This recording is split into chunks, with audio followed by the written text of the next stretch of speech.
सुनो हाँ जल्दी समय 10,000 रुपये दे दे मेरा नैहरे बियाह पर बाटे। अच्छा बहर में पेड़ लगा ही जाए तोल। मजाक ना करता ही सही कहते ही हम। अरे पागल हो गई हो का बेटी मम्मी 10,000 के था भी दे तो का। अरे हमें 4 साड़ी ले बा। 4 साड़ी? हाँ अरे केकरे लिए?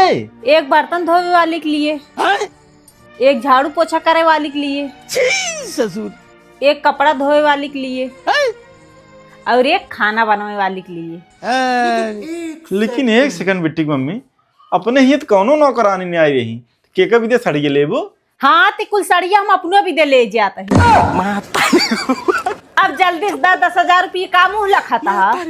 अच्छा ठीक बा दे तो का 10,000 रुपये, लेकिन हमारा ओके शर्त बा अगर हमें काम ना पसंद आए तो नौकरानी बदल दे। अच्छा बेटी पापा अब हमें काम साड़ी में चाहे हम इस साड़ी में पूरा काम कर ले। इस साड़ी में बहुत खुशी बात है।